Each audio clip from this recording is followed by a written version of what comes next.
Welcome to Vidya junction classes. कैसे हैं आप लोग? उम्मीद है अच्छे होंगे। और अगर पटना से आप बिलोंग करते हैं तो बहुत गर्मी पड़ रही है, लेकिन इसके बावजूद हमें अपनी पढ़ाई जारी रखनी है क्योंकि आप बोर्ड एग्ज़ाम में इस साल बैठने वाले हैं। लास्ट क्लास में हम लोगों ने मॉडरेट्स और एग्रेसिव्स दोनों को कवर कर लिया है।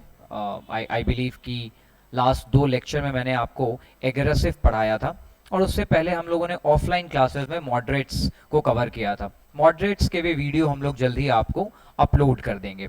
आज हम पढ़ेंगे बंगाल पार्टीशन को, जहां आप अगर अपने चैप्टर्स को देखें तो इट मे पॉसिबल कि आपके चैप्टर का नाम होगा बंगाल पार्टीशन और मुस्लिम लीग, ठीक है, या फॉर्मेशन ऑफ मुस्लिम लीग। आपका चैप्टर शायद ऐसा हो सकता है। क्लास 10th आईसीएसई के लिए ये वीडियो है। अपार्ट फ्रॉम इट आप जनरल वीडियो को देख सकते हैं। तो इस चैप्टर में आप क्या क्या कवर करेंगे? सबसे पहले हम जानेंगे प्रेसिडेंसी ऑफ बंगाल को, उसके बैकग्राउंड को थोड़ा समझने की कोशिश करेंगे। देन आफ्टर बंगाल डिवीजन के बाद what were the you can से कि क्या क्या इम्पैक्ट हुआ बंगाल के पार्टीशन के बाद, क्या क्या प्रभाव पड़ा, स्वदेशी और बॉयकॉट स्पेशली हम इसको कवर करेंगे। और हम ये भी जानेंगे कि what was the cause behind the partition of Bengal. Bengal के विभाजन के पीछे का क्या कारण था? Lord Curzon, the then viceroy of India, उन्होंने बंगाल को क्यों डिवाइड किया? What was the real motive behind the division of Bengal, ये भी आप पढ़ेंगे। और पार्टीशन के बाद, आई मीन टू से बंगाल डिवीजन के बाद, हम यह भी देखेंगे कि जो एंटी पार्टीशन मूवमेंट चला बंगाल में पार्टीशन के खिलाफ जो मूवमेंट चलाया गया उसी को कह रहे हैं एंटी पार्टीशन मूवमेंट। तो एंटी पार्टीशन मूवमेंट का क्या इंपैक्ट रहा, इस तीन टॉपिक को मेनली हम लोग कवर करेंगे आज की वीडियो लेक्चर में। चलिए स्टार्ट करते हैं। Presidency of Bengal. Bengal was one of the presidency in India. सवाल यह है कि बंगाल को डिवाइड क्यों किया गया, इसके पीछे क्या कारण रहा होगा। तो कुछ हम बैकग्राउंड जानते हैं बंगाल प्रेसिडेंसी के बारे में। Like it was the largest and most populous British provinces in India, और you can say presidency in India. Bharat में जो तीन प्रेसिडेंसी है, मद्रास, बंगाल और बंबई, इन तीनों प्रेसिडेंसी में सबसे बड़ा ये प्रांत था, सबसे बड़ा ये प्रेसिडेंसी था, ठीक है। दूसरी तरफ कह रहा है कि बंगाल प्रेसिडेंसी में कौन कौन सी टेरिटरीज आती थी। अगर आज के संदर्भ में हम देखें तो बंगाल का मतलब आज का बांग्लादेश, वेस्ट बंगाल, ये दोनों ही इंक्लूडेड है, ठीक है। क्योंकि बांग्लादेश 1947 में, इंडिया इंडिपेंडेंस के बाद हम देखते हैं कि बांग्लादेश ईस्ट पाकिस्तान बना, एंड 1971 में ये ईस्ट पाकिस्तान एक सेपरेट एंटिटी, एक सेपरेट नेशन बना, जिसको आज हम बांग्लादेश के नाम से जानते हैं। तो बिफोर 1947 बांग्लादेश बंगाल का ही हिस्सा है। और आप कह सकते हैं कि 1905 यानी 1905 में जब बंगाल का विभाजन हुआ तो उससे पहले इट वाज कंप्लीटली बंगाल, और इसके बाद वो बन गया ईस्ट बंगाल और वेस्ट बंगाल। तो बांग्लादेश जो है इट वाज वेस्ट बंगाल, वो वेस्ट बंगाल बना 1905 के बाद, सॉरी ईस्ट बंगाल बना, ईस्ट बंगाल, और वेस्ट बंगाल तो हमारे पास है ही, और वहां की मुख्यमंत्री ममता बनर्जी टीएमसी से आती हैं।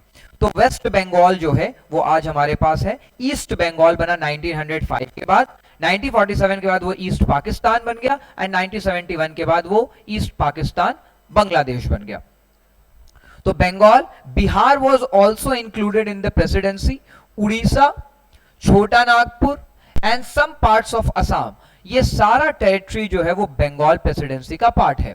बंगाल प्रेसिडेंसी को 1903 में इसके लिए पार्टीशन कानून लाया गया, और कहा गया कि एडमिनिस्ट्रेटिव कन्वीनियंस का मतलब है कि शासन करने में ब्रिटिश गवर्नमेंट को आसान हो जाए, उनके शासन की व्यवस्था जो है वहां इजिली एप्लीकेबल हो जाए, लागू हो सके, क्योंकि बंगाल बहुत बड़ा प्रांत है और इन डिफरेंसेस भी बहुत अधिक हैं, फिजिकल फीचर्स को ध्यान में रखकर भी और सोसाइटी को ध्यान में रखकर भी। इन डिफरेंसेस का मतलब है कि वेरिएशन बहुत ज्यादा है कल्चर में, कास्ट में, रिलीजन में, ठीक है।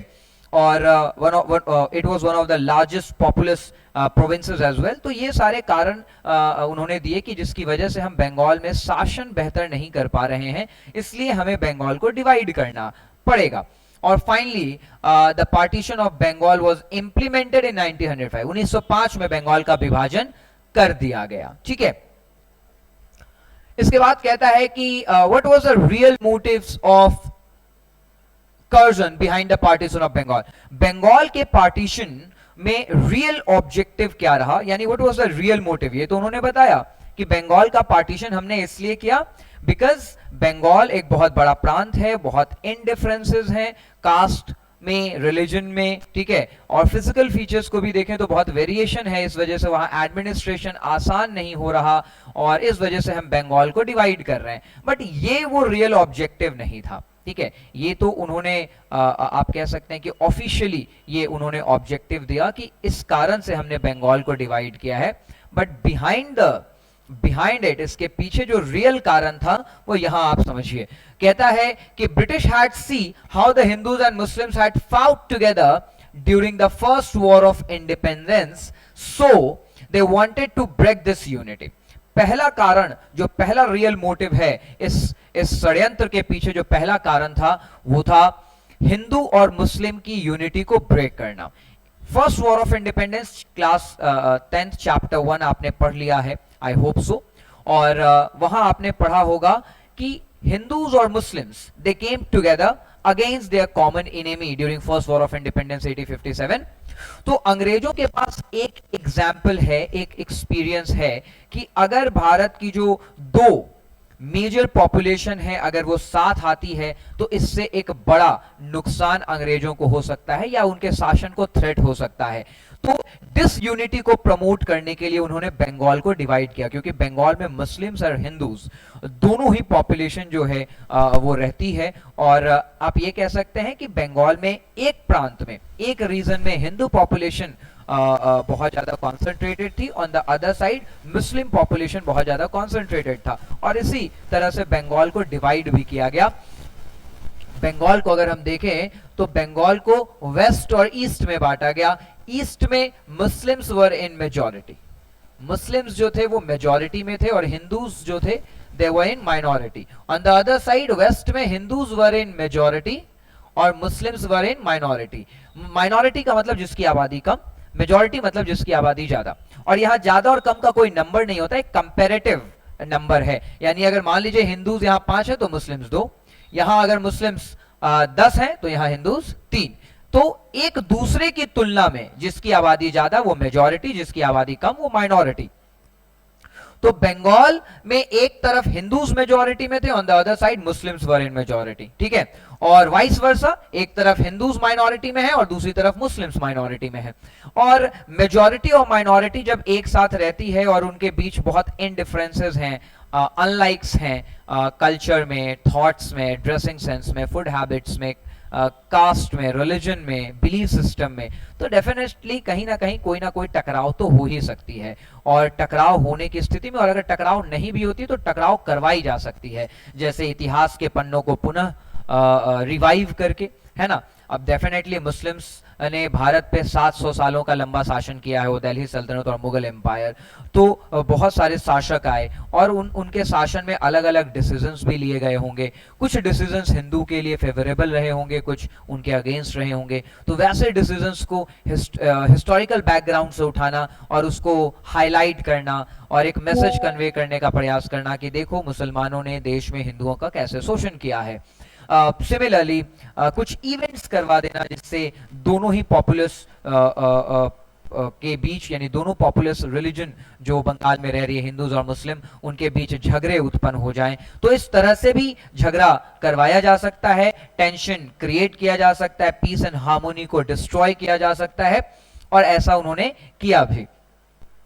आगे कहता है द ब्रिटिश पार्टीशन बंगाल, दूसरा ऑब्जेक्टिव था बंगाल को डिवाइड करने का कि मुस्लिम्स जो हैं उनको एक मैसेज कन्वे किया जाए कि ब्रिटिशर्स आपके साथ हैं, if you will be loyal with us, यानी अगर ब्रिटिशर्स के साथ आप लॉयल रहते हैं तो आगे मुसलमानों को इस देश से, अंग्रेजों से बहुत कुछ मिल सकता है। अभी तो एक टेरिटरी का छोटा सा हिस्सा ही मिला है, यानी अब मुस्लिम मेजॉरिटी में है तो इस टेरिटरी में मुसलमानों को एक अलग सेपरेट टेरिटरी दे दिया गया जहां वो अपने कल्चर को डोमिनेंट बना सकते हैं, अपने बिलीव्स को डोमिनेंट बना सकते हैं। डोमिनेंट का मतलब है कि प्रभाव, उनका इम्पैक्ट जो है वो बड़ा हो सकता है, अपने एजुकेशन को, अपने कल्चर को, अपने रिलीजन को प्रमोट किया जा सकता है, ठीक है। और ऐसा इसीलिए संभव हो पा रहा है because they are loyal with the Britishers. तो if they will stay loyal, अगर वो ईमानदार रहते हैं अंग्रेजों के साथ, तो भविष्य में उन्हें इस तरह के और बेनिफिट्स दिए जा सकते हैं। और दूसरी तरफ समाज का एक हिस्सा, यानी कि दो ही पॉपुलेशन है जो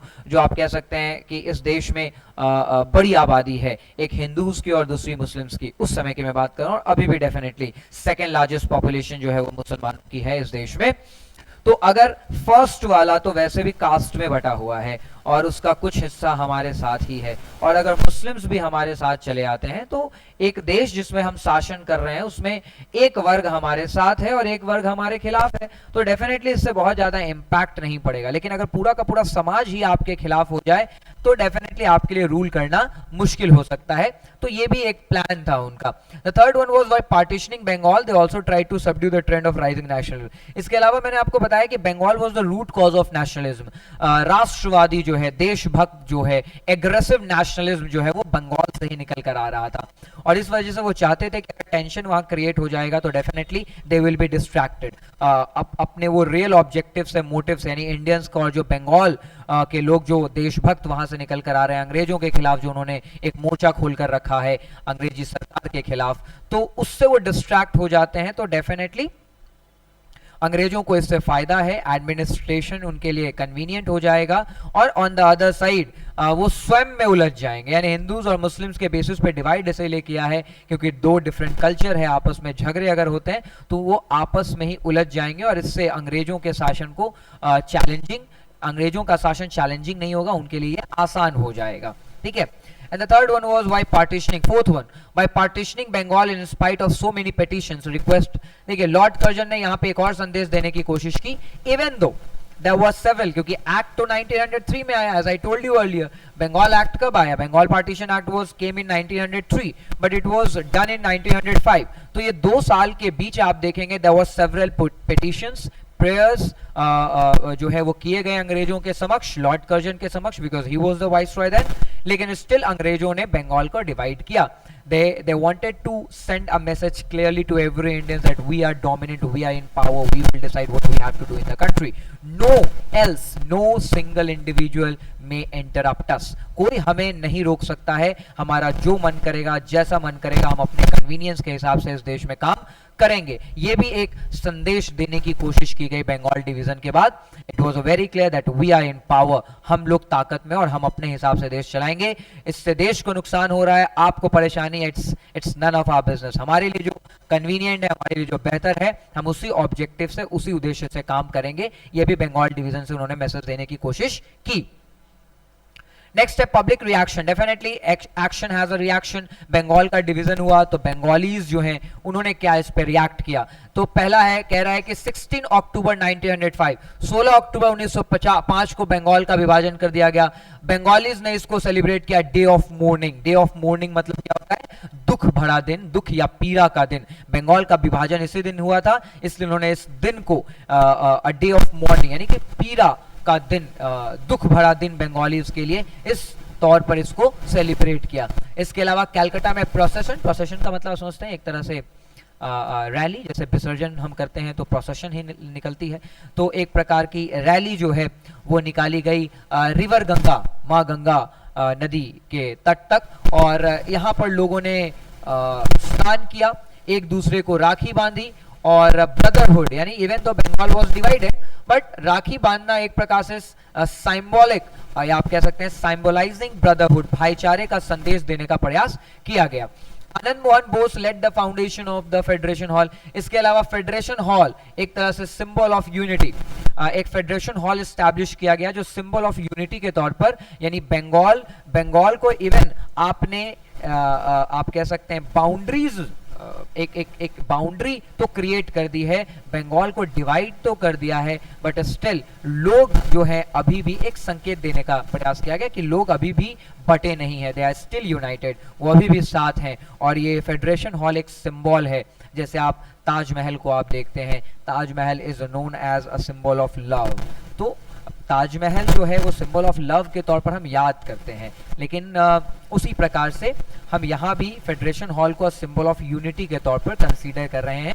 या आनंद मोहन बोस ने इसका निर्माण करवाया इसी उद्देश्य से कि ये एक सिंबॉलिक, या आप कह सकते हैं एक संदेश बंगालीज के बीच लेकर जाए, और वो संदेश है कि हम साथ हैं। इवन जो सीमा है उसने हमें बांट दिया है, लेकिन हम फिर भी एक दूसरे के साथ हैं। इसके अलावा people decided to use swadeshi as a political weapon which automatically meant boycott of British goods. इसके अलावा स्वदेशी को अपनाया गया, स्वदेशी का मतलब देश में निर्मित वस्तुओं का उपयोग, ठीक है। बंगालीज को आप कह सकते हैं कि इंस्पायर किया गया टू यूज स्वदेशी गुड। जैसे अभी भी दिवाली में आप देखते हैं, हमारे यहाँ दिवाली का जब समय होता है तो बॉयकॉट चाइनीज गुड्स के नारे लगने लगते हैं, ये एक माहौल बनाया जाता है, ठीक है। तो चाइनीज गुड्स को बॉयकॉट करने के पीछे का जो आप कह सकते हैं कि हमें व्हाट्सएप के थ्रू, सोशल मीडिया के थ्रू या अदर प्लेटफॉर्म्स के थ्रू हमें ये बताने की कोशिश की जाती है कि अगर चाइनीज गुड्स को हम यूज करते हैं तो डेफिनेटली हमारा पैसा जो है वो ड्रेन होकर जा रहा है, मतलब वो जा रहा है, चीन जा रहा है, ठीक है। तो इसी प्रकार से यहाँ भी ये बताने की कोशिश की जा रही थी कि स्वदेशी अगर देश में निर्मित, यानी भारत के भीतर जो वस्तुएं बन रही हैं, जो इंडिजीनियस गुड्स हैं, उनका यूज अगर करते हैं तो डेफिनेटली इकोनॉमिक लॉस होगा ब्रिटिशर्स का, क्योंकि हमारे देश में जो मार्केट था, जो गुड्स एंड सर्विसेज थे, उनके ऊपर पूरा मोनोपोली बनाया हुआ था यूरोपियंस ने और स्पेशली ब्रिटिश गवर्नमेंट ने, क्योंकि शासन तो उन्हीं का था। यूरोप में तो बहुत सारे कंट्रीज हैं, ब्रिटेन जो है हमारे ऊपर शासन कर रहा था, तो उनका पूरा का पूरा हमारे मार्केट पे कंट्रोल था। तो हम जो वस्तुएं खरीदते थे, डेफिनेटली इससे जो वेल्थ है वो ड्रेन होकर कहां जा रहा है, यूरोप जा रहा है। तो इसलिए इकोनॉमिक लॉस हो उन्हें, और तब जाकर वो हमारे महत्व को समझ पाए, इसलिए स्वदेशी जैसे प्रोग्राम को चलाया गया। And at the same time boycott of British goods, अगर आप स्वदेशी का इस्तेमाल करते हैं तो डेफिनेटली आप ब्रिटिश गुड्स का बॉयकॉट कर रहे हैं, क्योंकि आप इंडियन या इंडिजीनियस गुड्स खरीद रहे हैं तो ब्रिटिश गुड्स ऑटोमेटिकली नहीं खरीद रहे हैं, जिससे उनको इकोनॉमिक लॉस होगा। तो स्वदेशी एंड बॉयकॉट दोनों ही प्रमोट किया गया। स्वदेशी का अगर स्वदेशी को प्रिफर करते हैं तो बॉयकॉट अपने आप हो जाता है। नेक्स्ट कह रहा है the cry of Vande Mataram. इसके अलावा वंदे मातरम जैसे नारे लगाए गए, ठीक है।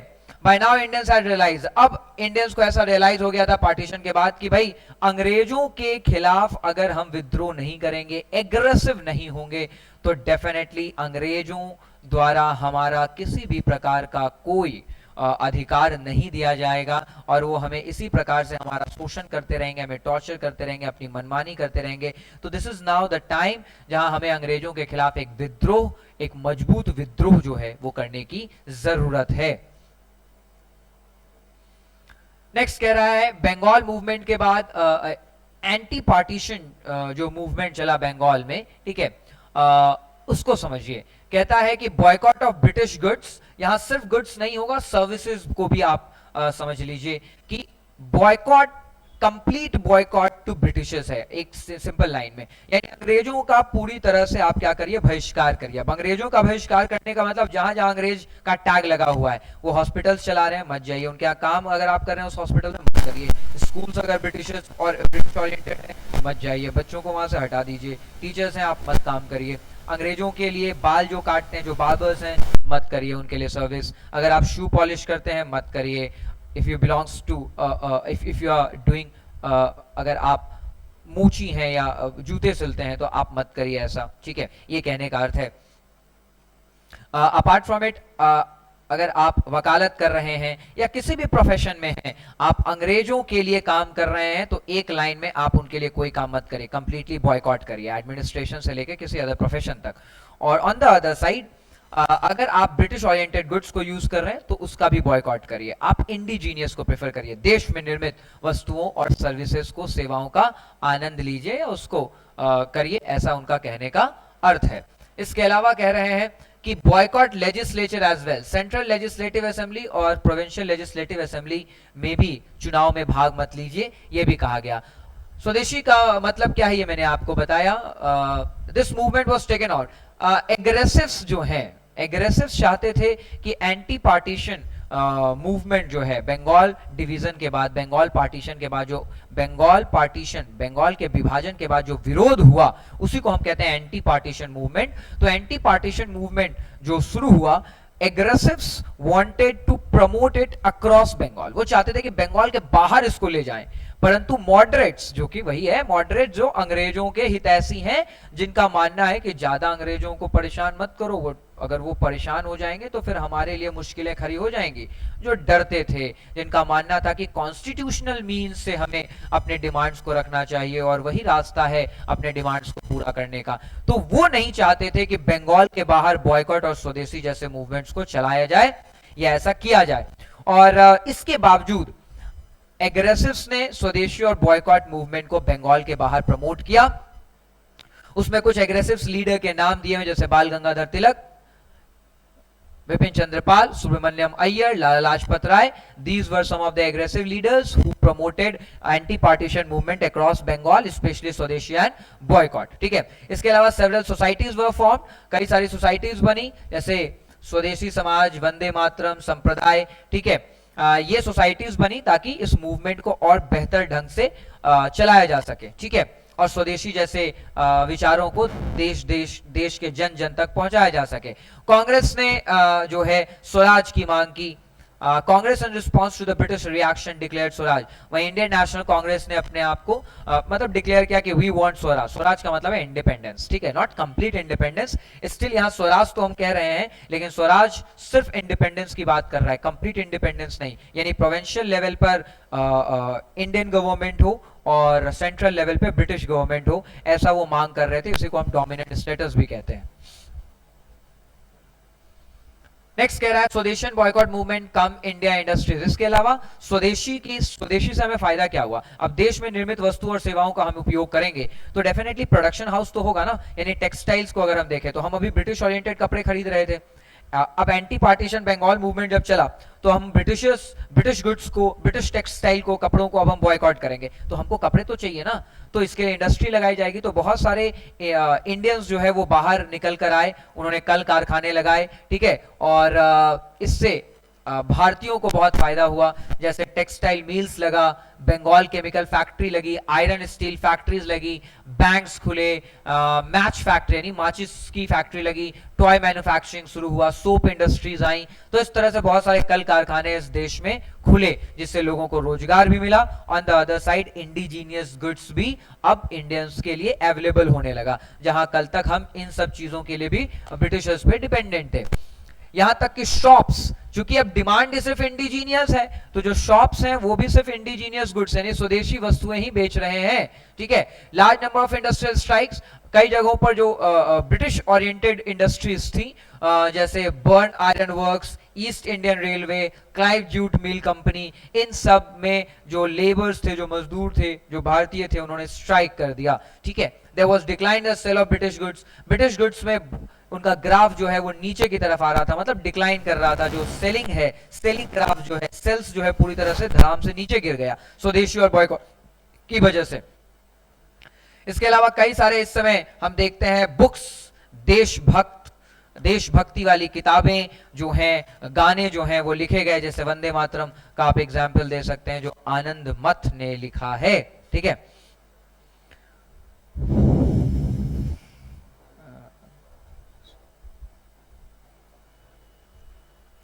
स्वदेशी और बॉयकॉट का इंपैक्ट क्या पड़ा? तो सबसे पहला इंपैक्ट है इनकरेजमेंट टू इंडियन इंडस्ट्रीज। इससे भारत में कल कारखानों की संख्या, इंडिजीनियस इंडस्ट्रीज यानी भारतीयों द्वारा कल कारखाना लगाया गया और उनकी संख्या बढ़ी। ठीक है, स्वदेशी गुड्स का डिमांड बढ़ा, लोगों को रोजगार मिला। डेफिनेटली कल कारखाने खुलेंगे तो लोगों को रोजगार भी मिलेगा, व्यापार भी बढ़ा। ठीक है, इन अ सेंस कल कारखाने खुले, डिमांड बहुत हाई रहा, तो इससे सेल्स बढ़ा तो व्यापार भी बढ़ेगा, ठीक है। इसके अलावा रविन्द्रनाथ टैगोर ने स्वदेशी स्टोर कोलकाता में ओपन किया। आचार्य पीसी राय जो है उन्होंने बंगाल केमिकल फैक्ट्री की शुरुआत की। मतलब इंडिजीनियस इंडस्ट्रीज जो है और ट्रेड जो है वो बढ़ने लगा। इसके अलावा लिटरेरी और कल्चर में भी हम देखेंगे बहुत ज्यादा प्रमोशन हुआ, यानी बहुत सारे सॉन्ग्स लिखे गए इस दौर में, पोएम्स लिखे गए, ड्रामास लिखे गए, नॉवेल्स लिखे गए, शॉर्ट स्टोरीज लिखी गई, ठीक है, जिससे भारतीयों के अंदर एक जील मतलब उत्साह और करेज का मतलब हिम्मत, और सैक्रिफाइस मतलब त्याग की भावना जो है वो उत्पन्न हो। रविन्द्रनाथ टैगोर रॉट अमर सोनार बांग्ला। रविन्द्रनाथ टैगोर ने इस समय एक सॉन्ग भी लिखा जिसका नाम है अमर सोनार बांग्ला। बंकिम चंद्र चटर्जी ने आनंद मथ लिखा। केसरी, मराठा, युगांतर जैसे न्यूज़पेपर्स आए जिसके द्वारा भारतीयों में राष्ट्रवाद को जागृत करने का काम किया गया। इसके अलावा बहुत सारे मेले, त्योहार, ठीक है, बहुत सारे फोक थिएटर्स जो है उन्होंने भी अपने अपने माध्यम से स्वदेशी को प्रमोट किया। Impetus to national education. अब स्वाभाविक है शिक्षा की दिशा में भी बहुत सारा काम हुआ। अब जब ब्रिटिश ओरिएंटेड स्कूल कॉलेजेस को अगर आप बॉयकॉट करेंगे तो बच्चे पढ़ने कहां जाएंगे, तो बहुत सारे स्कूल्स ओपन हुए, ठीक है। आप देखते हैं नेशनल काउंसिल ऑफ एजुकेशन यानी एक कमेटी बनाई गई। इसके अलावा बंगाल नेशनल, अब ये कमेटी क्या करेगी, भारत में शिक्षा को प्रमोट करने के लिए काम करेगी, सिलेबस तैयार करेगी, या स्कूल्स कैसे बढ़ाए जाएं, कॉलेजेस कैसे बढ़ाए जाएं, क्या क्या सब्जेक्ट पढ़ाना है, टीचर अपॉइंटमेंट, ये सारी चीजें मतलब पढ़ाई से रिलेटेड ये कमेटी बनाई गई भारतीयों द्वारा, ठीक है। हालांकि अब जैसे मैं विद्या जंक्शन क्लासेस चला रहा हूं, अब विद्या जंक्शन क्लासेस अपना एक अलग सिलेबस चलाए, ठीक है, तो इससे भारत सरकार को क्या ही फर्क पड़ने वाला है, कुछ फर्क नहीं पड़ने वाला है। हाँ, वो धीरे धीरे अगर थाउजेंड्स और मिलियंस तक वो सिलेबस अगर स्प्रेड हो जाता है तो डेफिनेटली उसका एक इम्पैक्ट पड़ने लगता है सोसाइटी में, तो आगे चलकर हो सकता है कि सरकार उससे थोड़ा इंस्पायर्ड होकर उस बेसिस पे एक सिलेबस को रेगुलेट करे या बनाए। तो वैसे ही यहाँ पे अभी तो ब्रिटिश गवर्नमेंट है, यहाँ इन्होंने ऐसे ही नेशनल काउंसिल एक बना लिया, नेशनल काउंसिल ऑफ एजुकेशन बना लिया, लेकिन इसका कोई खास फर्क अंग्रेजों की दृष्टि से देखें तो कुछ पढ़ने नहीं वाला है, क्योंकि ये कोई ऑफिशियल बॉडी नहीं है, ठीक है। ये वो जो बंगाल में जो एंटी पार्टीशन मूवमेंट चल रहा है, तो अब स्वदेशी की वजह से देश में बहुत सारे स्कूल कॉलेजेस खुलने लगे जो भारतीयों द्वारा खोला गया, तो उनको एक आइडिया देने के लिए कि भाई इस तरह से आप सिस्टम को चला सकते हैं, इस तरह से एजुकेशन प्रमोट कर सकते हैं, ये सब्जेक्ट्स डील कर सकते हैं, ये कोर्सेज चला सकते हैं, इसके सजेशन के लिए एक बॉडी बनाई गई थी। इसके अलावा बहुत सारे नेशनल स्कूल्स खुले, बंगाल नेशनल कॉलेज स्टार्ट हुआ, बंगाल टेक्निकल इंस्टीट्यूशंस स्टैब्लिश किया गया, national education institution was set up to impart literary, technical, physical education, instil the sense of nationalism. इसके अलावा नेशनल एजुकेशन इंस्टीट्यूशन जो है वो भी एस्टैब्लिश किया गया ताकि लिटरेरी यानी कि लिटरेरी, टेक्निकल, फिजिकल एजुकेशन, इन सब के द्वारा भारत में राष्ट्रवाद को कैसे बढ़ाया जा सके अमंग द इंडियंस। इसके अलावा हम देखेंगे great enthusiasm among all section. Bengal partition के बाद एंटी पार्टीशन मूवमेंट का प्रभाव समाज के सभी वर्गों पर पड़ा, क्या बूढ़े, क्या जवान, क्या बच्चे, सब ने उत्साह से Bengal anti partition Bengal movement में भाग लिया है, ठीक है। कई सारे एसोसिएशंस ने भाग लिया, मतलब ऑर्गेनाइजेशंस ने भाग लिया, स्टूडेंट्स ने, विमेन्स ने, ठीक है, इन सब ने पार्टिसिपेट किया। इसके अलावा नेशनल मूवमेंट को एक एक्सेलरेशन मिलता है, यानी अभी तक हम देख रहे थे 1905 से पहले तक कि बंगाल कह रहे हैं देश का एक वर्ग जो एजुकेटेड है, इलीट क्लास से आता है, उन लोगों ने ही बस राजनीति में हिस्सा लेने का प्रयास किया। आप जितने भी लोगों को देखें 1905 से पहले, दादा भाई नौरोजी, सुरेंद्रनाथ बैनर्जी, बिपिन चंद्रपाल, ये सारे लोग जो आपको मॉडरेट्स में जितने बड़े बड़े लीडर्स दिखते हैं वो सारे के सारे आप देखेंगे तो इलीट क्लास से आते हैं, कोई भी समाज का निम्न वर्ग से नहीं आता है। बंगाल विभाजन के बाद हम देखेंगे कि ऐसे ऐसे राष्ट्रवादी निकल कर आएंगे जो जमीन से जुड़े हुए हैं, जो आर्थिक रूप से संपन्न परिवार से नहीं आते हैं। उन्होंने राजनीति इच्छा के लिए नहीं ज्वाइन की थी, टाइम पास के लिए नहीं ज्वाइन किया था, उन्होंने देश की आजादी के लिए राजनीति को ज्वाइन किया या देश के लिए लड़ाई लड़े। तो ये सब संभव हो पाया सिर्फ और सिर्फ बंगाल विभाजन के बाद जो एंटी पार्टीशन मूवमेंट आया उसने जन जन में वो उत्साह भर दिया कि देश के लिए कुछ कर गुजरना है, अंग्रेजों से भारतीयों को आजाद कराने के लिए, ठीक है। और आगे चलकर यही मास मूवमेंट में मदद करेगा जब गांधी आएंगे। चलिए इतना ही है इस चैप्टर में, आज के लिए इतना ही। इसका सेकंड पार्ट जो है वो हम लोग कल आपको कवर करेंगे। और till then have a good day, may God bless you, keep smiling, keep shining, अपना बहुत ख्याल रखिए और अपने पेरेंट्स का सम्मान करिए। Thank you, good night.